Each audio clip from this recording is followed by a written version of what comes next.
ሳትቀድሙኝ ይቀድማችኋል። ለሱ ያልታመንሽ ለኔ እንዴት ታመኛለሽ? እሱ እናንተ እኮ አንድ አይደላችሁ። ታዩ ለኔ ዋናው ነገር በኃይሉ ሲወድቅ ማየት ነው። ስለዚህ ተስማምቻለሁ።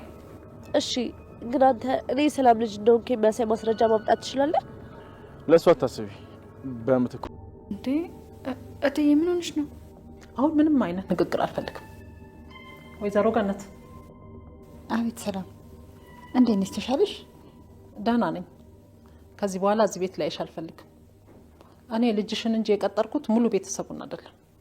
ተግባባን አይደለ?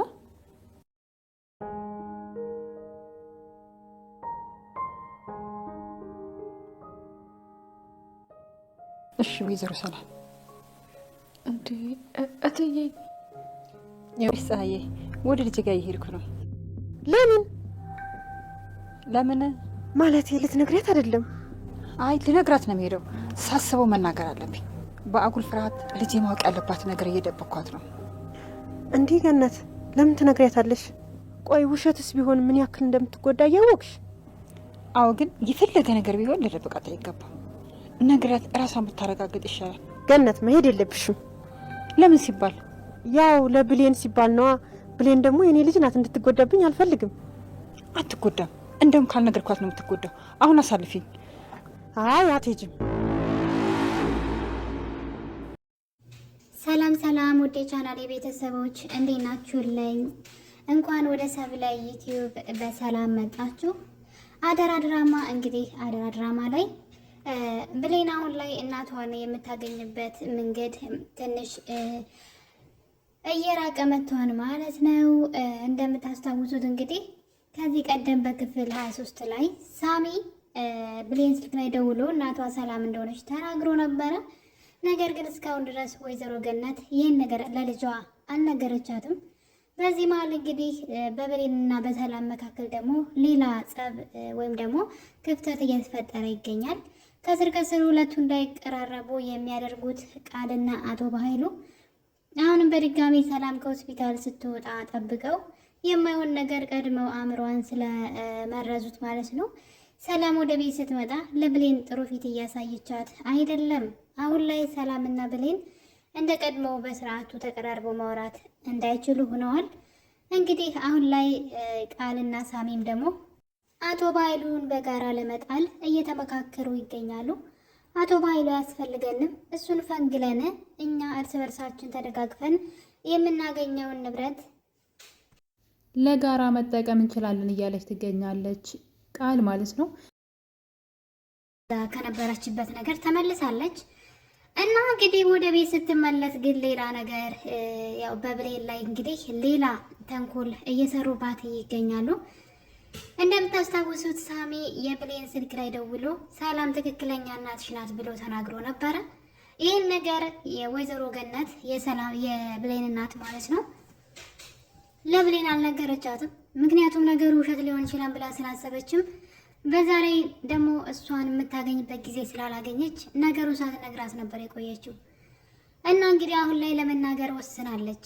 በዛ ላይ ደግሞ እንግዲህ አቶ በኃይሉ ቃልን ሚስጥሩን ያወጣሽው አንቺ ነሽ፣ ለወይዘሮ ገነት ደውለሽ ልጅሽ ትክክለኛ እናቷ ሰላም ናት ብለሽ የተናገርሽው አንቺ ነሽ በማለት እንግዲህ የወይዘሮ ገነት ጎረቤት መስላ ቤቷ እየተንሸዋከከች እየሄደች ወሬ የምትለቃቅመው ጎረቤቷ ናት። እንግዲህ ይህን ነገር ለበኃይሉ የነገረችው ምክንያቱም ወይዘሮ ገነት አንድ ሰው ደውሎ ሰላም የብሌን ትክክለኛ ወላጅ እናት ናት አለኝ ብላት ነበረ።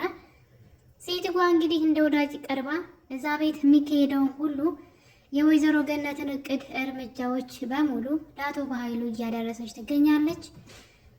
ወይዘሮ ገነት እስካሁን ድረስ የሴትዋን ማንነት ማለት መጥፎ ማንነቷን አላወቀችም። እንደ ጥሩ ጎረቤት ስለቀረበቻት የልቧን ሁሉ ነው የምትነግራት። አይደለም ያደረገችውን ልታደርግ ያሰበችውን የሰማችውን የሆነውን ነገር ሁሉ የቤቷን ሚስጥር ነው የምትነግራት።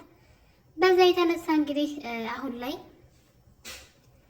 አቶ በኃይሉ እሷን ሰላይ አድርጎ ወደ እሷ ልኳታን ማለት ነው። ለዛም ነበረ እሷ ለእሷ ስለነገረቻት ነው ወስዳ ለአቶ በኃይሉ የሆነ ሰው ደውሎ ማንነቱን አላወኩም፣ ግን ለገነት ትክክለኛ እናትሽ ሰላም ናት ብሎ ለብሌን እንድትነግራት ነግሯን ብላ እንግዲህ አቃጥራ ነበረ።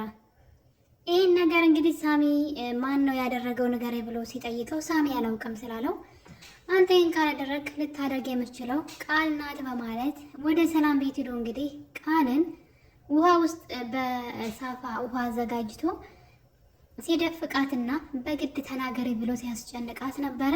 በመጨረሻም እንግዲህ ሳሚ ይሄ ነገር እንዲሆን ስላልፈለገ፣ ምክንያቱም ደግሞ አቶ ባይሉን በጣም ነው የሚጠላው፣ ማለት ምክንያት አለው፣ ያለ ምክንያት አይደለም። አቶ ባይሉ በጣም ወንጀለኛ መጥፎ ሰው ነው። እንደምታዩት መጥፎነቱን እንግዲህ ለእናቱ ልጅ ለገዛሃት እንኳን ማይመለስ አረመኔ ገንዘብ ወዳድ ሰው ነው። እና እንግዲህ ሰላም ሆስፒታል ከገባች በኋላ ብሌን እዛ ቤት አለች፣ የትም አልሄደችም።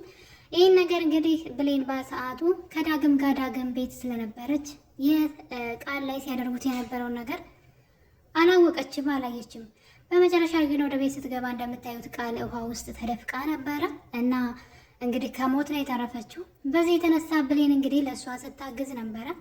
ይቅር በይኝ እስካሁን ስለተጣላውሽ፣ እንደፈለግሽ አድርጌ ብቻ ምንም አትሆኝብኝ ስትል፣ ሳሚ ደግሞ አንቺ በጣም መልካም ልብ ያለች ልጅ ነሽ፣ እሷ አንቺን ለማጥፋት ትጥራለች፣ አንቺ ግን በጣም መልካም ልጅ ነሽ እያለ እንግዲህ ሳሚ በጣም ነው የሚወዳት ብሌንም። በነገራችን ላይ ያው ብሌን ከዳግም ጋር ክንፍ ያለ ፍቅር ውስጥ ገብተዋል። አሁን ላይ ቢጠሯቸው ራሱ አይሰሙም። ይህን ነገር ደግሞ ሳሚ ያውቃል።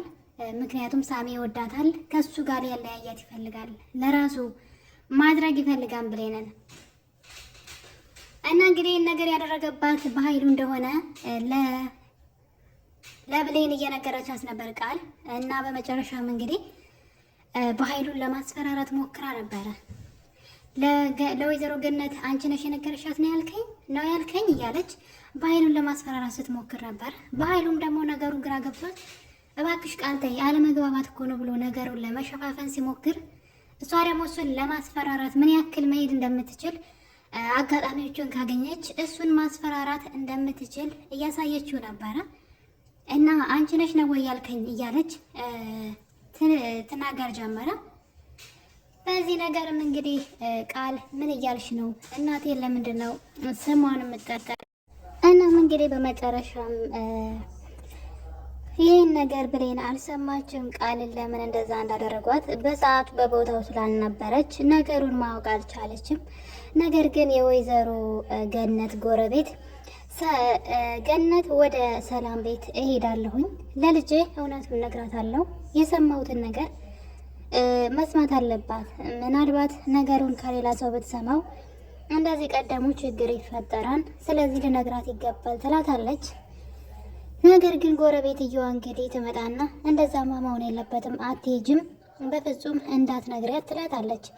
እና እዚህ ጋር እንግዲህ ወይዘሮ ገነት ትንሽ የተጠራጠረች መሰለኝ። ሴትዋ ለምንድን ነው እንደዚህ የምትሆነው? ለምንድን ነው ለእኔ ስለ እኔ ልጅ ከኔ በላይ አዛኝ ሆና የምትታየው ብላ አይሆንም እነግራታለሁ ብትላትም ጎረቤትየዋ ግን ጭራሽ አትሄጂም ብላ መንገድ ሁሉ እስከ መዝጋት በጉልበት ሁሉ ልታስቀራ ስትሞክር እያየናት ነበረ። እና ገነት ፈራቻት ሴትዋን ምን አስባ ነው ብላ። እናም እሷ ከሄደች በኋላ ግን ምን እንደምናደርግ ቡና እየጠጣን እናወራለን እና የኔ ቤት ብትላትም ሰላም ግን ወደ ወይዘሮ ገነት ማለት ነው ይቅርታ፣ እንግዲህ ወደ ሰላም ቤት ሄዳለች።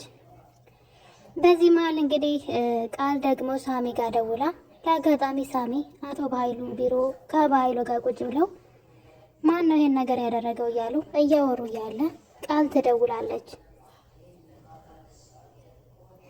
ቃልም እንግዲህ ስልኩን ከደወለችለት በኋላ ሳሚ ግን ሌላ ሰው እንደደወለለት አስመስሎ አቤት ማን ልበል እንዴት ነህ እያለ በወንድ ሰውየውን ማውራት ይጀምራል። ቃልን ማለት ነው። ቃል ግን አንድ ነገር ትለዋለች። ሰማይ ሳሚ አንተ አቶ በኃይሉ እንደምትጠላ አውቃለሁ፣ ስለዚህ ከኔ ጋር ለምን አብረን አንሰራም የሚል ድርድር ነበር ያቀረበችለት። በአካል እንገናኝና ስለ አቶ በኃይሉ እናውራ፣ አቶ በኃይሉ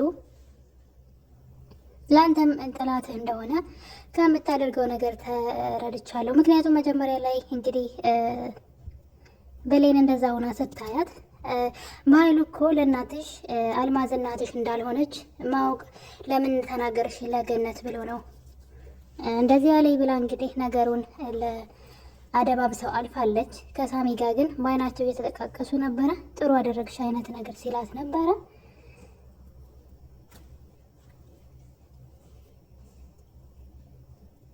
እንግዲህ ከዚህ ነገር በኋላ ነበረ አቶ በኃይሉም ትቷት ከሄደ በኋላ ነበር ሳሚ ጋር ደውላ በኃይሉን ለመጣል አብረን እንስራ እና ላገኝ እፈልጋለሁ ስትለው እሺ ብሎ በመጨረሻ ለበኃይሉ ጓደኛዬን ላገኝ ነው ብሎት ነው ሄደው። በኃይሉ ታዲያ የትኛው ጓደኛ ነው የማላውቀው በማለት ሳሚን ይጠራጠረውና እኔ የማላውቀው ጓደኛው ማን ነው? እንዴት እንደዚህ ምን እያደረገ ነው? ከጀርባ የማይሆን የሚሰራው ነገር አለ ብሎ ስለተጠራጠረው በኃይሉ ሳሚን ተከትሎ ወጥቷል። ሳሚ ደግሞ ጓደኛዬን ላገኝ ነው የሆነ ጓደኛዬ ብሎ ወጥቶ እንግዲህ ቃልን ያገኛታል እና ከቃል ጋር ያለውን ነገር እያወሩ ነበረ። በሚያሳዝን ሁኔታ ግን በኃይሉ ተከትሎ ስለነበረ ከማን ጋር እንደተገናኘ አይቶታል። ከአቶ በኃይሉ ጋር ሆኖ ከወንድ ጋር ነበር ሲያወራ የነበረው። ነገር ግን በኃይሉ ተከትሎ ሲያየው ከቃል ጋር አብረው ቆመው እንግዲህ ሲያወሩ አይቷቸዋል። በሱ የሆነ ነገር እያሴሩበት እንደሆነም ደርሶባቸዋል። እናም እንግዲህ እነሱ ሳይቀድሙኝ ቀድሜ ልቀድማቸው ይገባል፣ ያለዛ ግን መሞቻዬን ጉድጓድ ነው የሚመስሉልኝ ብለው አቶ በኃይሉ ሳይቀድሙ ልቅደም እያለ ይገኛል። ቃልና ሳሚ እንግዲህ አንድ ነገር ነው የተነጋገሩት። ቃል ከዚህ በኋላ በኃይሉ አያስፈልገንም አለች። ነገር ግን በኃይሉን አስወግደን ምንም ስለማያስፈልገን የሰላምን ንብረት መውሰድ እንችላለን፣ እኔ እናንተ መካፈል እንችላለን። አንተ በኃይሉ እንደምትጠላው አውቃለሁ ትለዋለች። ሳሚም እንግዲህ እኔ አንድ ነገር ብቻ ነው የምፈልገው ብሌን ለእኔ እንድትሆን ከዛ ከሳሚ ተለየ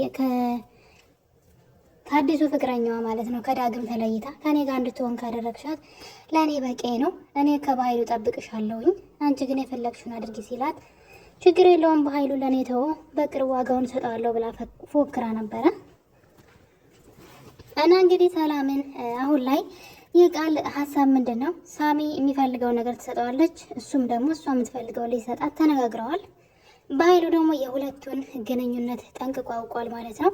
ስለዚህ አሁን ላይ ምንድን ነው ሌባ ለሌባ ምንድን ነው እባብ ለባብ ካብ ለካብ ይባላል እና ሌባ ለሌባ አሁን ላይ ተዋውቀዋል። ሶስቱም እርስ በርሳቸው አንዱን መጉዳት ይፈልጋል። እንግዲህ የሰው ገንዘብ ፈልገው ሶስቱም የሰውን ነገር ፈልገው ከነሱ ውጭ አራተኛ ወገን ላይ ማለት ነው ከዛ ሰው የሆነ ንብረት ፈልገው የሆነ የነሱ ያልሆነ ነገር ለመውሰድ እርስ በርሳቸው ራሱ አይተማመኑም። በጣም በሚያሳዝን ሁኔታ የሰላምን ንብረት በእጃቸው ሳያስገቡ እርስ በርሳቸው ግን ሰላም አጥተዋል። እና እንግዲህ ከቃል ጋር በተነጋገሩት ነገር ሳሚ ተስማምቷል። እሱ የሚፈልገው ብሌንን ነው። ብሌንን በጣም ስለሚወዳት ከዳግም ጋር የሆነ ያልሆነ ነገር ጀምራለች። ስለዚህ እሱን ብቻ ለእኔ አስተካክልኝ፣ እኔ ከበኃይሉ ጠብቅሻለሁ ቢላትም በኃይሉን የማደርገውን ያውቃለሁ፣ በቅርቡ ጠብቅ፣ አሁን ላይ በኃይሉ ለኛ አያስፈልገንም እያለች ነው ቃል። በጣም ይገርማል። እሷ በኃይሉን ዘወር አድርጋ እንግዲህ የሰላምን ንብረት ብቻዋን መውሰድ ትፈልጋለች። ይህን ነገር ግን በኃይሉ በእሱ ላይ እየዶለቱበት እንደሆነ ነቅቶባቸዋል። ተደብቆ ባያቸው ኑሮ እንግዲህ ከባድ ነበረ። አሁን ላይ እርስ በርሳቸው እንግዲህ ተጠላልፎ የሚወድቁ ነው የሚመስለኝ። ሰላምን ፍንጥጣሪው ሊያገኛት ይችላል እንጂ ያን ያክል የሚጎዷት አይመስለኝም። አሁን ባሉበት ሁኔታ እርስ በርሳቸው ራሱ እየተስማሙ አይደለም። አንደኛው ለአንደኛው ጉድጓድ እየማሰ ይገኛል። ይህ ነገር እንግዲህ በዚህ እያለ ነበረ አንድ ነገር ግን ማድረግ አለብኝ ያለች ቃል። መጀመሪያ ሳሚ ግን አንድ ነገር አስጠንቅቋት ነበረ። በፍጹም ብሌንን ላይ የምታደርጊውን ነገር አቁሚ፣ ብሌን እንድትጎዳት አልፈልግም፣ አንድ ነገር እሷን መጥላት አቺም ብሎ አስጠንቅቋታል። ነገር ግን ደግሞ እኔ ካልጠላኋት ከሰላም ጋር እንዴት አድርጌ ላለያያት? ሰላም ልጇ እንደሆነች የሚቀራረቡ ከሆነ ልጇ እንደሆነች ልታውቅ ትችላለች ብትለውም፣ ነገር ግን እነሱ ማጣላት ትችላለች፣ እሷን ግን መጥላታችን ብሎ አስጠንቅቋት ስለነበረ እንግዲህ ሰላም ከሆስፒታል ወጥታለች በዚህ አጋጣሚ ማለት ነው እንግዲህ። ነገር ግን ሰላም ከሆስፒታል ከመምጣቷ ወደ ቤት ከመምጣቷ በፊት ነበረ ሌላ ድራማ የሰሩት እንግዲህ አቶ በኃይሉና ቃል ሰላም ቤት ሳትመጣ ቀድማ አንቺ በታመምሽ ጊዜ ብሌን ብዙ መጥፎ ነገሮችን እንዳደረገች ሲነግሯት ነበረ። ሰላም ወደ ቤት ስትመጣ ፍጹም ተቀይራ ነው የመጣችው። በተለይ ብሌን ላይ በጣም ነበር የተቀየረችባት። ያም ደግሞ እነሱ የነገሯት ነገር ነው። ሰላም እንግዲህ ሆስፒታል በገባች ጊዜ እኔ ልጄ ሰላም ልጅ ነኝ በማለት ቤቱን ትበጠብጥ እንደነበረና ሰላምንም ማነው ቃልንም ታስቸግራት እንደነበረ፣ በዛ ላይ አንቺ እኔ እንድትመችኝ ያደረገችሽ እሷ ናት፣ እኔ ነኝ አንቺ ልጅ በማለት እኔና አንቺን ለማጣላት ሞክራለች ብላ እንግዲህ በዛ ላይ ደግሞ አንቺ በሌለሽ ጊዜ ወንድ ቤት ታመጣ ነበረ። ስራ አትሰራም፣ ብቻ ምን አለፋችሁ ሰላም እንድትጠላት ሰራተኛ ሳይሆን ልጅ ነኝ እያለች ታስቸግር እንደነበረ ቀድመው ለሰላም እንግዲህ አእምሮዋን ጠምዘው ነው ወደ ቤት ይዘዋት የመጡት ማለት ነው። እና ሰላም ወደ ቤት ከመጣች በኋላ ብሌን እሷን ስትመጣ ደስ እንዲላት ብላ ቤቱን አሳምራ ምግብ ሰርታ ብቻ በስርዓቱ ነበር የተቀበለቻት። እናም እናት ስትመጣ እንግዲህ ትዬ ብላ ልታቅፋት ስትል ነበረ። ዞር በይልኝ እንዳትነኪ በማለት ስታንቋሸሻት የነበረው ሰላም በጣም ነው የምትገርመው። እውነቴን ነው የምላችሁ የምር ማለት እንደዚህ ጤነኛ ከሆነች ነገሮቹ እንዴትን ማመዛዘን እንዳልቻለች አላውቅም። ነገር ግን ብሌን ላይ በጣም ነበረ የተቀየረችባት።